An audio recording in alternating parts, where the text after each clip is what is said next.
Y hola, ¿qué tal? Pues aprovechando las últimas horas de sol y de luz, por lo tanto, quiero aprovechar para platicar de dos libros en particular.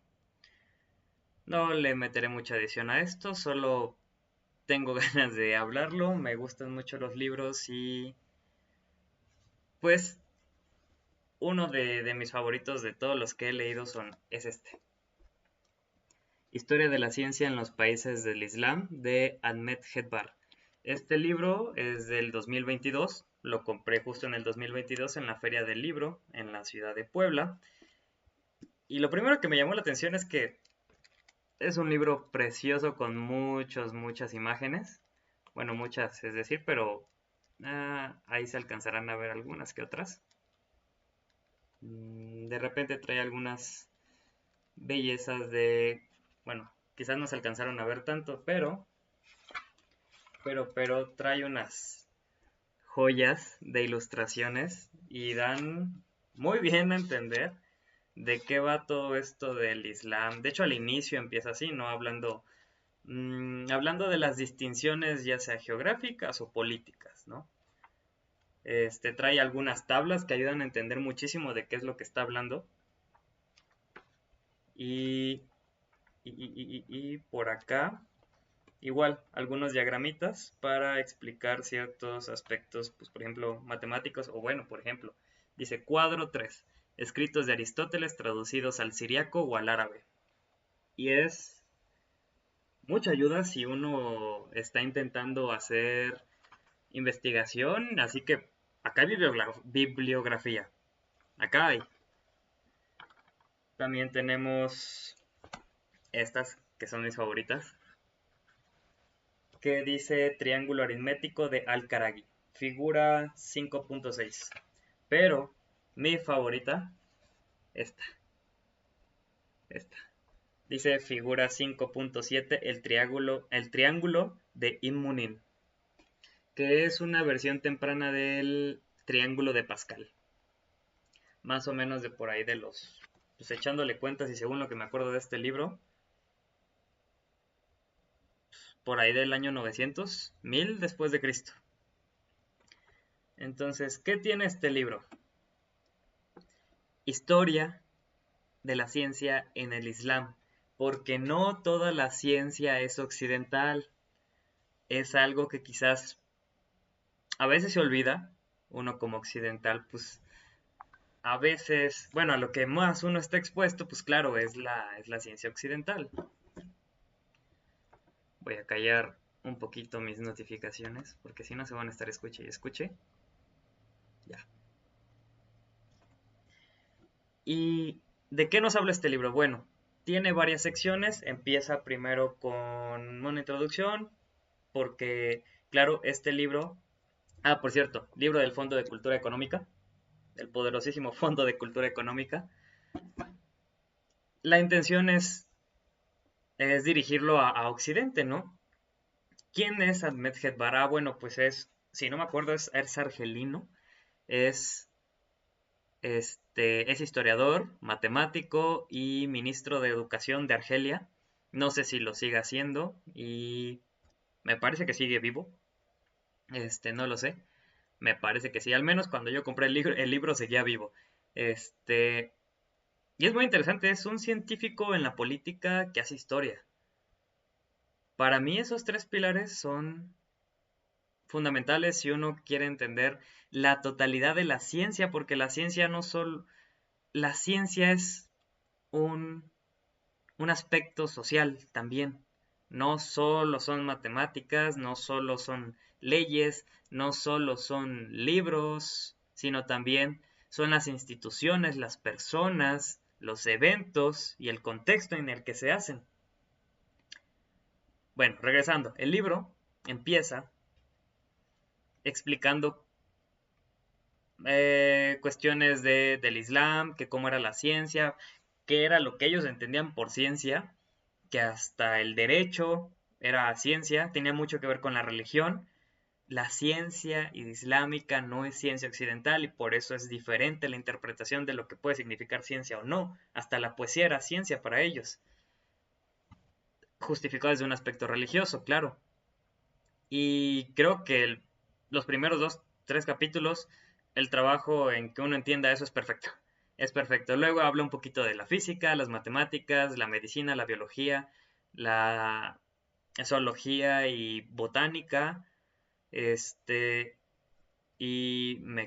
también trae otros apartados, ¿no? Como astronomía, mecánica, minerales, óptica. En particular, yo revisé mucho de los aspectos de la óptica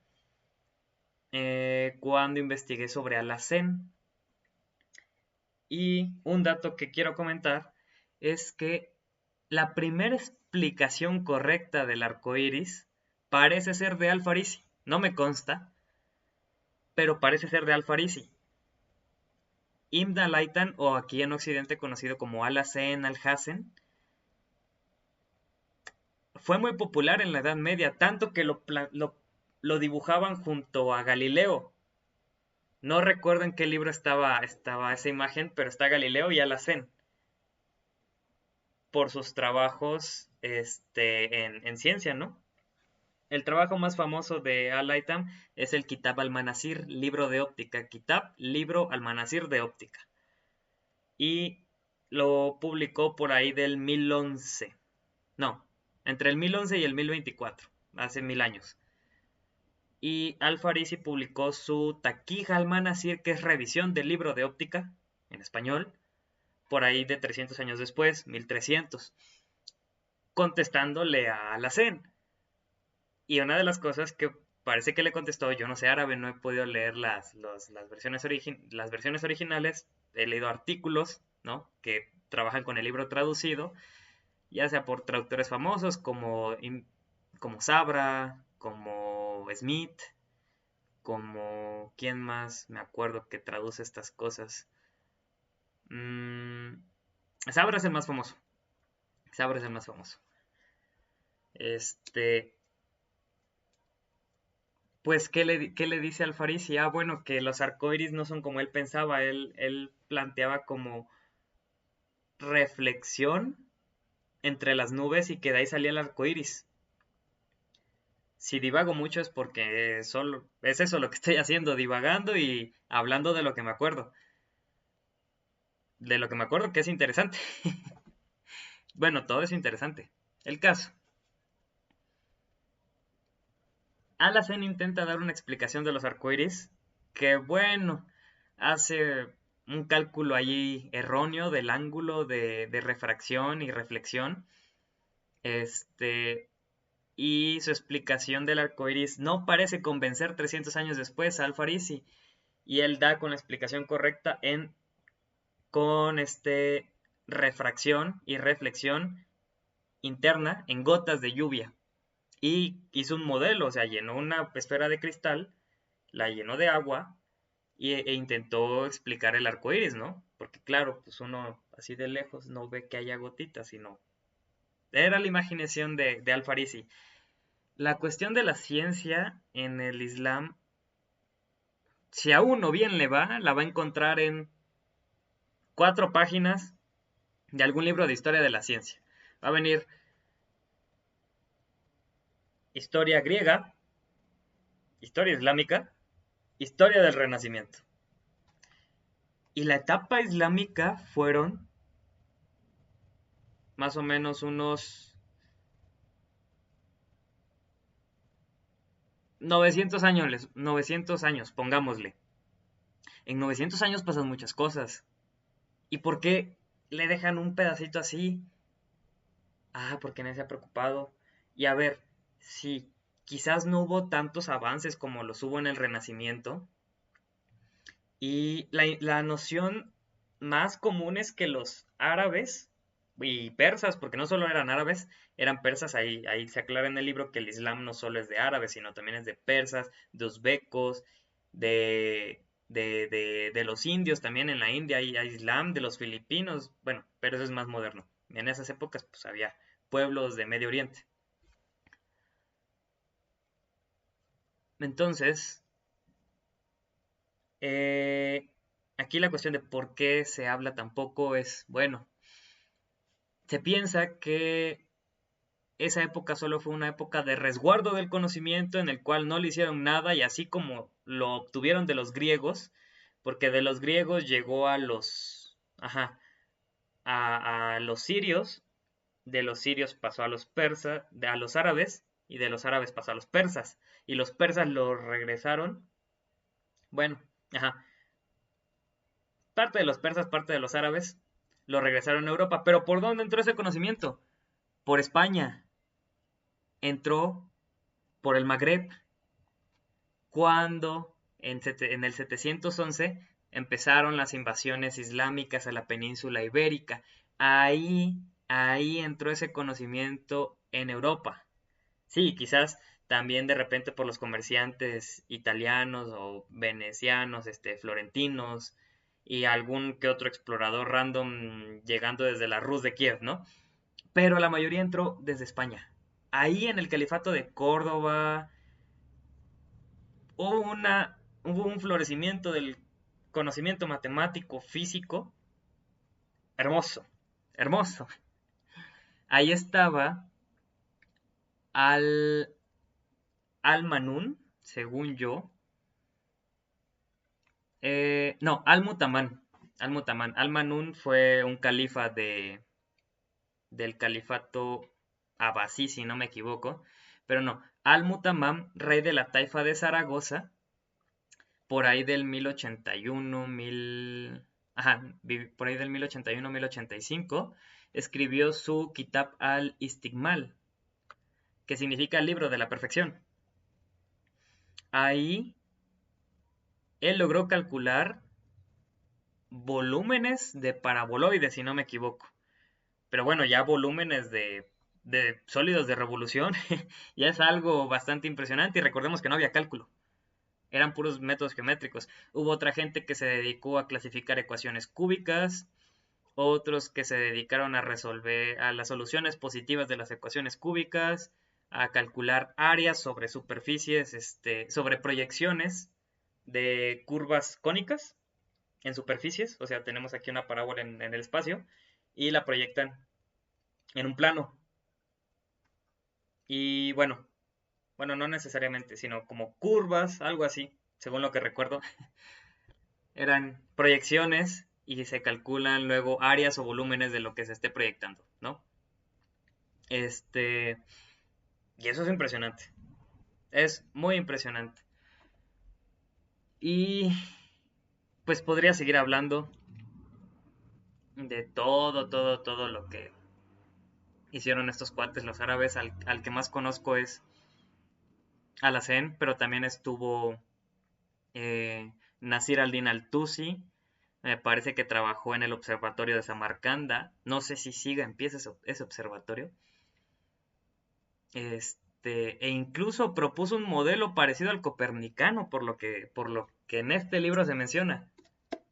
A veces, en este libro se mencionan muchas cosas muy interesantes, pero hay que tener cuidado, porque no todas las referencia. Hay que buscarlas y a ver si son ciertas. Lo que yo recuerdo es que en este libro menciona que Nasir al-Din al-Tusi tenía un modelo parecido al copernicano. Luego, Al-Biruni ya mencionaba la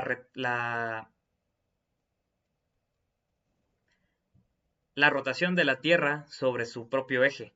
Al-Biruni, uno de los mejores astrónomos de los árabes. ¿Y por qué eran tan buenos astrónomos? Porque necesitaban calendarios para sus ritos religiosos, por eso. ¿Por qué eran tan buenos médicos los árabes? Yo no sé de medicina, yo no soy médico, yo estudio física, pero así como les puedo hablar de física, a un médico les puedo hablar de medicina, de un médico que sepa de historia de la ciencia en los países del Islam, claramente, les puedo hablar de aquello. Y bastante rato. Yo no sé por qué no me he dado la tarea de investigar y en este libro tampoco se hace mucho hincapié, ya que Ahmed Hedbar es matemático. Pero habrá algún libro, habrá alguno que mencione. ¿Y por qué eran tan buenos médicos? Porque estaban en creciente población sus ciudades, la gente se enfermaba, había necesidad y los ejércitos eran permanentes, los de los califatos, el califato ortodoxo, el omeya, el abasí, eran califatos en expansión, con ejércitos permanentes que necesitaban de buenos médicos. No solo es cuestión de, un científico está sentado sin hacer nada y se le ocurre que la resolución de ecuaciones diferenciales es por cuadraturas según el teorema, bueno, por ejemplo, integrabilidad según Lie, ¿no? Cuadraturas. O era Liouville, uno de esos dos, Lie o Liouville, su teorema de integración. No, sino es bajo un contexto. Ya Boris Hessen hablaba sobre las raíces socioeconómicas de la mecánica de Newton en su libro, así se llamaba, Raíces socioeconómicas de la mecánica de Newton, Boris Hessen, por ahí de 1915, en algún congreso de materialismo histórico, que es lo que estoy intentando dar a entender, que no solo es el científico, sino también son sus condiciones sociales. Es el lugar donde vive. La termodinámica no se desarrolló porque a alguien le gustaron los gases, se desarrolló porque era necesario. Francia necesitaba una industria de guerra y se crea la École Polytechnique con científicos como Lavoisier, D'Alembert, Lagrange, Laguerre, ¿quién más? Poincaré o Poincaré, gente que estudió en la École Polytechnique era top. Ahí estudió Sadi Carnot, el padre de la termodinámica. En fin, me estoy alejando a la parte de Francia. Regresemos al Islam. En cuanto a mecánica, más que nada hicieron avances en trabajar el agua, los cauces, los riachuelos y poder hacer unos tipos molinos. Pero no recuerdo mucho qué era lo que se logró en ese aspecto. Y luego, también realizaron combinatoria. ¿Y por qué? ¿Por qué combinatoria? Porque les interesaba contar las palabras en sus poemas. ¿Y por qué querían hacer poemas? Porque los escribían en árabe. Pues sí, eran árabes. No todos. Algunos eran persas. Otros eran sirios. Otros eran uzbecos, tayikos, armenios. Bueno, los armenios eran católicos, pero llegaron a estar por allá. Este, bueno, no sé si son católicos o son ortodoxos, no me acuerdo. Siéntanse libres de corregirme si estoy divagando de más en algunas cosas que no diga y que no son, que diga y que no son ciertas. Em, ¿Por qué les interesaba hacer poesía en árabe? Porque en árabe fue que le habló Dios a Mahoma, el profeta de ellos. En el caso del catolicismo, pues el profeta, hay varios profetas, está Moisés, está Jesucristo, para los católicos, para los cristianos, el último profeta fue Jesucristo, pero para los musulmanes no, el último fue Mahoma. Y ellos también reconocen a Jesucristo y reconocen a Moisés, y a otros no cuantos profetas que no me acuerdo su nombre. Tienen muchísimos profetas los musulmanes. Pues es que era una lengua sagrada. El árabe para ellos es una lengua sagrada porque en esa lengua habló Dios y por lo tanto escribir en árabe era lo más cerca que podía estar uno a la divinidad, y si podíamos matematizar la belleza del lenguaje arábigo, uno alcanzaba la cúspide científica e intelectual de ese momento. Y no hay nada mejor que la combinatoria para la poesía, hasta donde yo sé. Hasta donde yo sé. Bueno, es este libro, es del Fondo de Cultura Económica, no creo que sea muy difícil de conseguir. Fue del 2022, Historia de la ciencia en los países del Islam. Una introducción al conocimiento científico de su patrimonio. Conversaciones con Jean Rosmorduc, Fondo de Cultura Económica, 2022. Porque por cierto, está escrito en forma de entrevista. Aunque no me queda claro si sí se hizo la entrevista o solo es un aspecto, es un artilugio narrativo. Vamos con el siguiente. Este, este libro se llama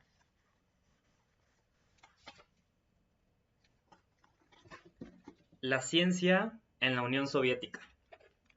Estoy aquí guardando las páginas que quiero mostrar. Historia de la ciencia en la Unión Soviética. Editorial. No sé si se alcance a ver. Ahí se alcanza a ver.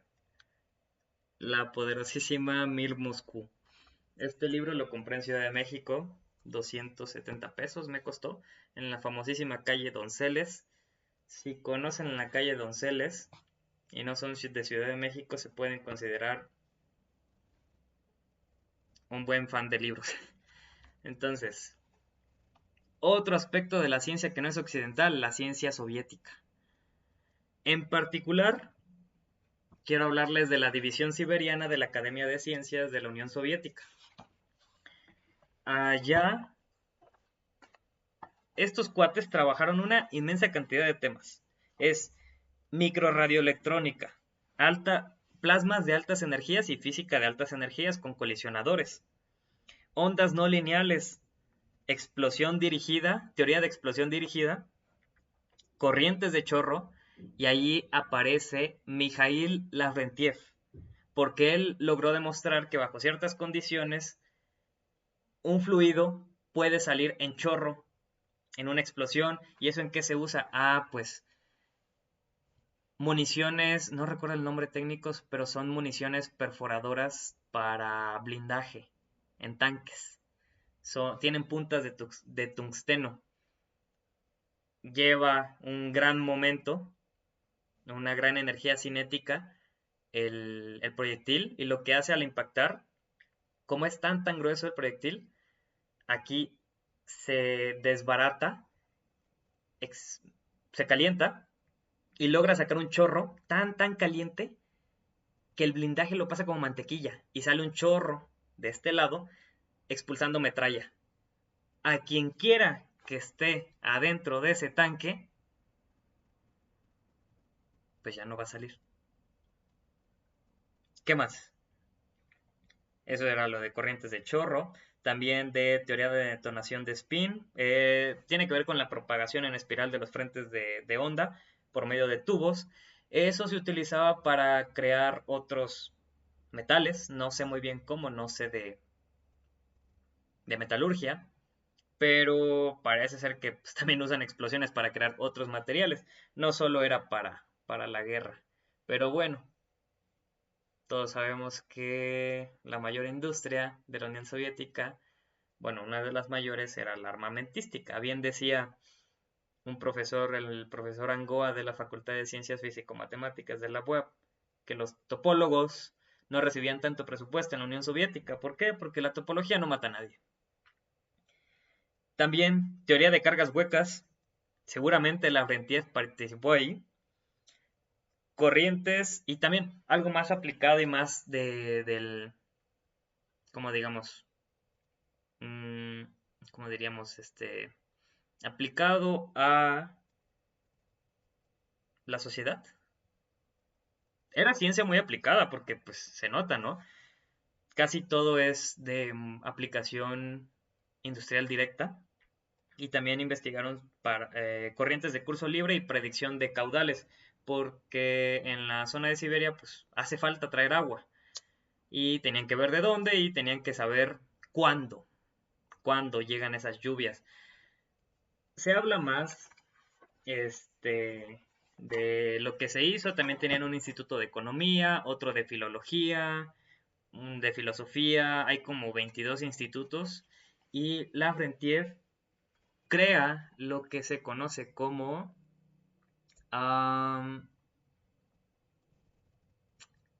la ciudad académica de Novosibirsk. Novosibirsk. Ahí había un edificio llamado, no recuerdo ahorita, no anoté el nombre, pero bueno, es una especie de ciudad académica, ciudad universitaria. Aquí no se menciona el nombre de esa, como que de esa ciudad, porque es una ciudad universitaria que tiene un nombre. Acá lo mencionan como Ciudad Académica de Novosibirsk. Dedican ciertas imágenes, aquí está, sección siberiana de la Academia de Ciencias de la Unión Soviética, Instituto de Física en la ciudad de Krasnoyarsk. Esto no está en la ciudad que les menciono, pero sigue perteneciendo a la división siberiana. Tenemos otra imagen, central de energía nuclear de la ciudad de Novovoronezh, pupitre principal de mando. Aquí está. Ah, el libro es del 73. También tenemos Instituto de Física de Altas Energías de la Academia de Ciencias de la URSS en la ciudad de Serpukhov. Instalación conjunta soviético-francesa Mirabel. O Mirabel. Ahí está. Otra foto. Central de Energía Nuclear de Beloyarsk, región de Sverdlovsk.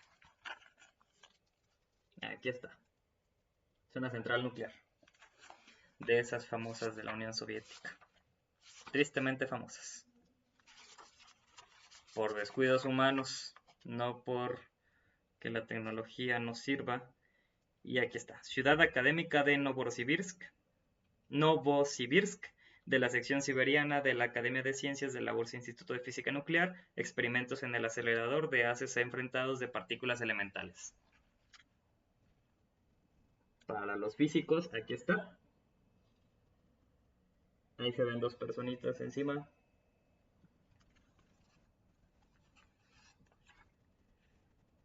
Ciudad Académica de Novosibirsk de la sección siberiana de la Academia de Ciencias de la URSS, Instituto de Hidrodinámica, donde estuvo Lavrentiev.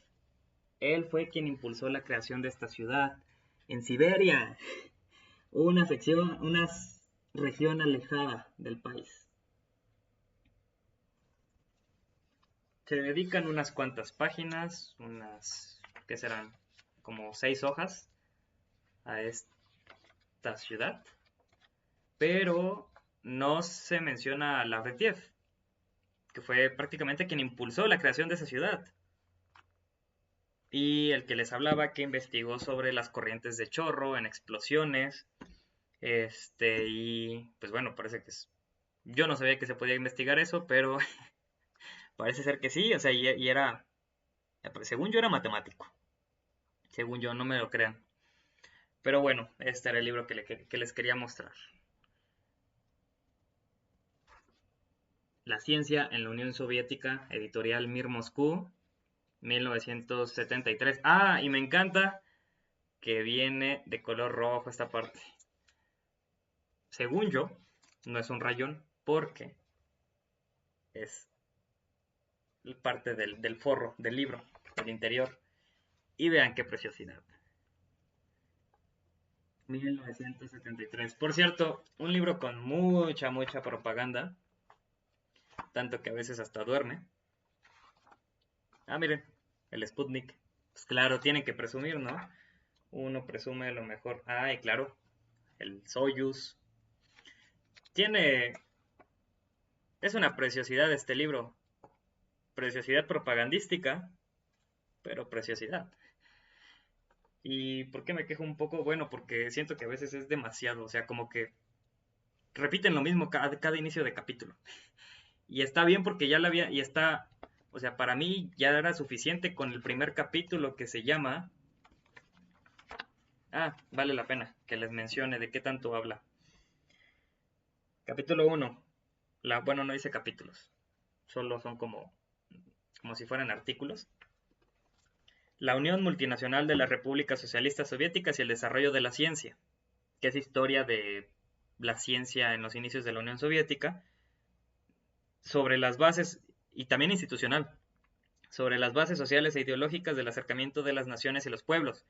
Esos dos capítulos, uno los vuelve a leer en resumen, cada inicio de capítulo. Entonces, nuevos centros científicos de la República Socialista Soviética ¿De qué? Es que es una abreviación, creo que de Bielorrusia.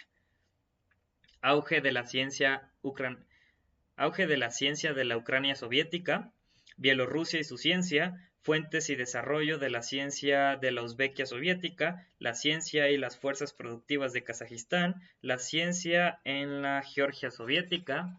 Seguimos hacia las cumbres de la ciencia, Lituania soviética y su ciencia, Moldavia soviética y su ciencia, la ciencia en Letonia soviética, el Kirguistán soviético y su ciencia, el Tayikistán soviético y su ciencia, creciente colaboración entre los pueblos hermanos, nada más llega hasta creciente colaboración, la ciencia de la Turkmenia soviética y la ayuda de los pueblos hermanos en su desarrollo. Y por último, desarrollo de la ciencia en la Estonia soviética. Cada inicio de capítulo hay que volverse a leer todo lo que ya se sabía de la cooperación de los pueblos hermanos de la Unión de Repúblicas Socialistas Soviéticas Ajá, bueno, eso. Y pues, muchas gracias. Nos vemos en la otra.